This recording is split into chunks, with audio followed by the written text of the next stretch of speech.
अस्सलामुअलैकुम, कैसे हैं आप सब। आई होप आप सब ठीक होंगे। नया व्लॉग, नई वीडियो, नई रेसिपी और बहुत सी यादें, बहुत सी बातें आज मैं करने लगी हूँ आपके साथ।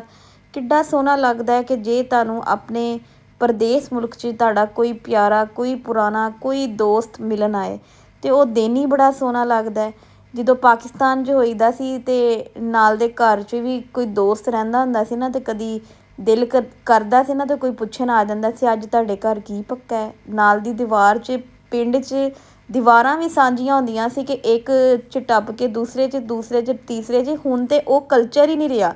ਲੇਕਿਨ ਜਿਹੜੇ ਪੁਰਾਣੇ ਰੀਤੀ ਰਿਵਾਜ ਵਾਲੇ ਲੋਕ ਨੇ, ਰਵਾਇਤ ਵਾਲੇ ਲੋਕ ਨੇ, ਉਹ ਅੱਜ ਵੀ ਉਹ ਚੀਜ਼ਾਂ ਨੂੰ ਯਾਦ ਕਰਦੇ ਨੇ। ਤੇ ਇਹ ਚੀਜ਼ਾਂ ਇੱਥੇ ਨਹੀਂ ਤੇ ਮੈਂ ਬੜੀ ਮਿਸ ਕਰਨੀ ਹੈ। ਲੇਕਿਨ ਮੇਰੀ ਇੱਕ ਦੋਸਤ ਹੈ ਬਹੁਤ ਪੁਰਾਣੀ, ਇੱਥੇ ਮੇਰੇ ਕੋਲ ਰਹਿੰਦੀ ਹੈ। ਅੱਜ ਉਹ ਉਹਨੇ ਕਿਹਾ ਕਿ ਮੈਂ ਤੈਨੂੰ ਮਿਲਣ ਵਾਸਤੇ ਆ ਰਹੀ ਹਾਂ। ਅਤੇ ਮੈਂ ਕਿਹਾ ਕਿ ਬਹੁਤ ਅੱਛੀ ਗੱਲ ਹੈ ਔਰ ਬਹੁਤ ਸੋਹਣਾ ਲੱਗਦਾ ਹੈ ਕਿ ਜਦੋਂ ਕੋਈ ਆਪਣਾ ਬੜਾ ਪਿਆਰਾ, ਬਹੁਤ ਪੁਰਾਣੀ ਦੋਸਤ ਤੁਹਾਨੂੰ ਆ ਕੇ ਕਰੇ ਅਤੇ ਤੁਸੀਂ ਉਹਦੇ ਨਾਲ ਗੱਲਬਾਤ ਕਰੋ। ਅਤੇ ਉਹ ਅਚਾਨਕ ਆਪਣੀ ਬੱਚੀ ਨੂੰ ਸਕੂਲੋਂ ਲੈ ਕੇ ਵਾਪਸ ਆਈ ਅਤੇ ਮੈਂ ਜਲਦੀ ਜਲਦੀ ਸੋਚਿਆ ਕਿ ਮੈਂ ਕੁਛ ਪਕਾਵਾਂ। ਔਰ ਮੈਂ ਇੱਥੇ ਬਣਾ ਰਹੀ ਸੀ ਕਿ ਇੱਕ ਐਗ ਪੁਲਾਓ। ਮੈਂ ਸੋਚਿਆ ਕਿ ਜਲਦੀ ਨਾਲ ਐਗ ਪੁਲਾਓ ਬਣਾ ਲਾਂ, ਨਾਲ ਮੈਂ ਬਣਾਵਾਂਗੀ ਮੀਟ ਬੋਲਸ। ਇੱਥੇ ਮੈਂ ਐਗ ਪੁਲਾਓ ਬਣਾਉਣ ਵਾਸਤੇ ਕੁਛ 4 ਅੰਡੇ ਬੋਇਲ ਕੀਤੇ ਸੀ, ਉਹਨਾਂ ਨੂੰ ਮੈਂ ਹਲਕਾ ਜਿਹਾ ਫਰਾਈ ਕੀਤਾ, ਹਲਕਾ ਜਿਹਾ, ਤਾਂ ਕਿ ਉਹ ਥੋੜ੍ਹਾ ਜਿਹਾ ਕਲਰ ਚੇਂਜ ਹੋ ਜਾਏ। ਇੱਥੇ ਮੈਂ 2 ਆਲੂ ਲਏ ਸੀ, ਉਹਨਾਂ ਨੂੰ ਵੀ ਮੈਂ ਹਲਕਾ ਜਿਹਾ ਆਇਲ 'ਚ ਫਰਾਈ ਕਰਨਾ, ਜ਼ਿਆਦਾ ਨਹੀਂ ਫਰਾਈ ਕਰਨਾ।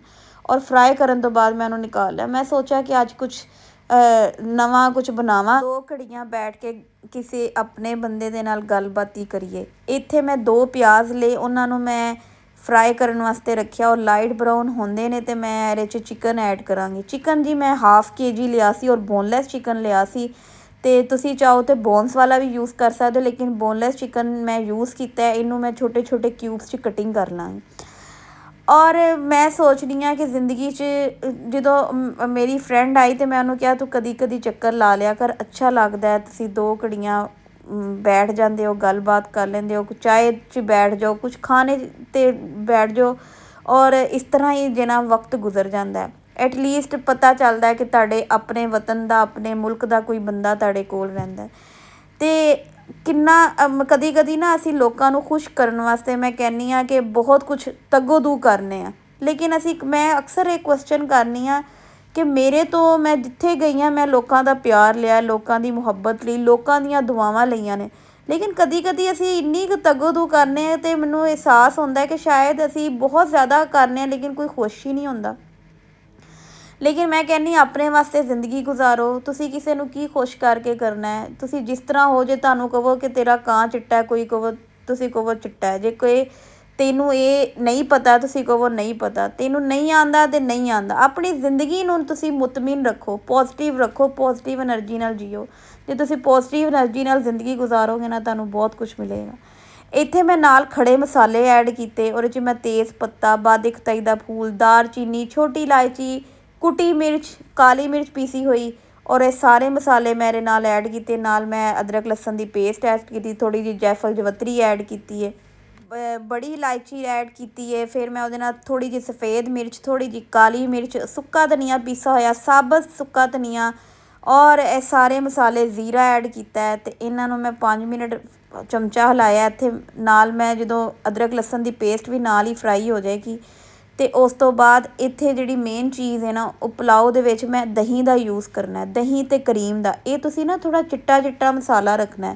ਔਰ ਇੱਥੇ ਮੈਂ ਥੋੜ੍ਹਾ ਜਿਹਾ 2 ਚਮਚ ਬਿਰਯਾਨੀ ਮਸਾਲਾ ਵੀ ਐਡ ਕੀਤਾ। ਤੁਸੀਂ ਚਾਹੋ ਤਾਂ ਇੱਥੇ ਸਕਿਪ ਵੀ ਕਰ ਸਕਦੇ ਹੋ, ਕਿਉਂਕਿ ਪੁਲਾਓ ਦਾ ਥੋੜ੍ਹਾ ਜਿਹਾ ਟੇਸਟ ਜਿਹੜਾ ਨਾ ਉਹ ਫਿੱਕਾ ਫਿੱਕਾ ਮੈਨੂੰ ਸੀ ਕਿ ਫਿੱਕਾ ਫਿੱਕਾ ਰਹੇਗਾ। ਲੇਕਿਨ ਥੋੜ੍ਹਾ ਜਿਹਾ ਬਿਰਯਾਨੀ ਮਸਾਲੇ ਦਾ ਵੀ ਮੈਂ ਟੇਸਟ ਦਿੱਤਾ। ਇੱਥੇ ਮੈਂ 3-4 ਹਰੀਆਂ ਮਿਰਚਾਂ ਕਟਿੰਗ ਕਰਕੇ ਲਈ। ਹੋਪਸ ਹੋ ਕਿ ਤੁਹਾਨੂੰ ਮੇਰੀ ਪੰਜਾਬੀ ਸਮਝ ਆ ਰਹੀ ਹੋਏਗੀ।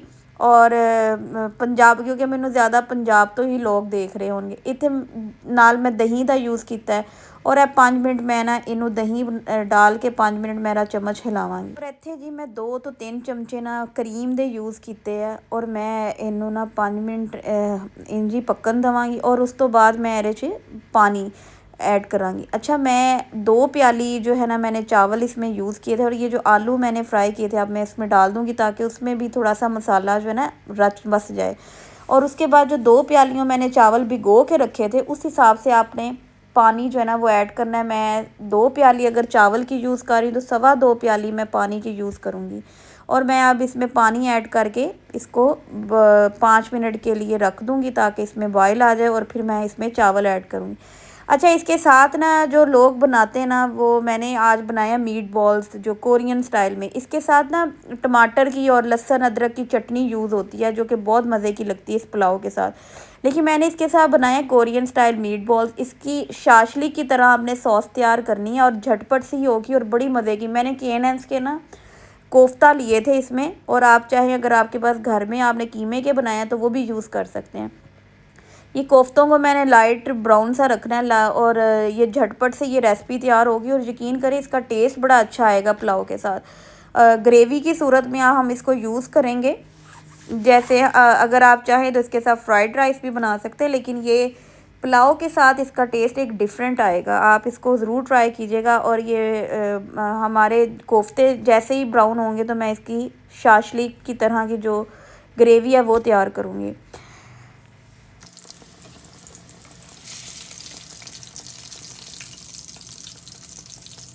जाएगा जिंजर गार्लिक, इसको हम करेंगे थोड़ा सा स्टिर फ्राई।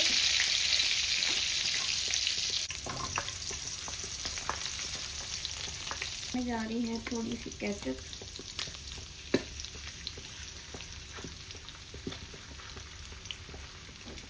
जाएगी थोड़ी सी सॉस, सोया सॉस, जाएगी थोड़ी सी चिली सॉस, जाएगा 2 चम्मच शहद,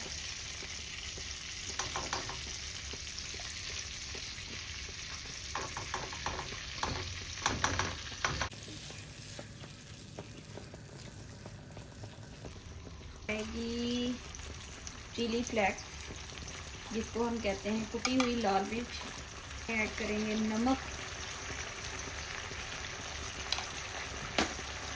इसमें जाएगी थोड़ी सी काली मिर्च पाउडर,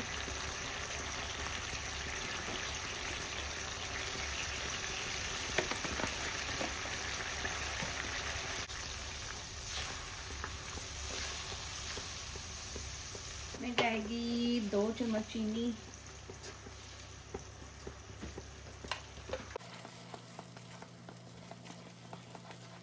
मिर्च पाउडर, करेंगे अच्छे से मिक्स, जाएंगे 2 चम्मच मेयोनीज,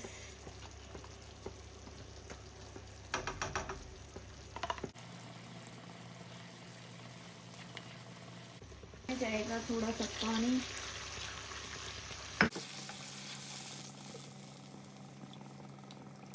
मैं खुशबू के लिए डालूंगी सूखा धनिया पिसा हुआ, 2 हरी मिर्चें,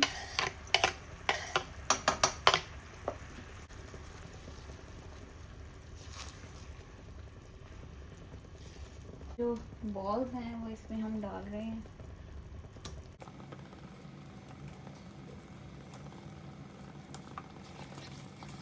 झटपट से हमारे मीट बॉल्स जो है ना, ये मज़े के शाशलिक वाला टेस्ट आ रहा था, मंचूरियन वाला, और ये तैयार भी हो गया। अभी मैंने इसे ग्रीन ऑनियन से इसकी वो गार्निशिंग करनी हरे धनिए के साथ, और ये मेरे मज़ेदार से मीट बॉल्स कोरियन स्टाइल के मीट बॉल्स तैयार हो गए हैं। और ये झटपट मेरे ख्याल में 10-15 मिनट में तैयार हुए हैं।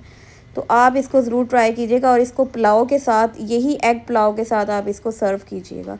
और मैंने यहाँ पर साथ ही हमारा जो पुलाव है वो भी तैयार हो गया है। इसको हरे धनिए और पुदीने के साथ मैंने गार्निशिंग की है। और जो बॉयल एग हमने फ्राई करके रखे थे, आपने उसको दम के टाइम पर साथ रखना है, और 5-10 मिनट के लिए, 7 मिनट के लिए जो दम लगाया है। और इसकी इतनी मज़े की खुशबू आ रही थी। आप इस मीट बॉल्स के साथ, इसकी ग्रेवी के साथ इसको सर्व करें, बहुत आपको अच्छा लगेगा इसका टेस्ट। और मेरी फ्रेंड को भी ये बहुत पसंद आई ये रेसिपी, उसने भी बहुत इसको पसंद किया है।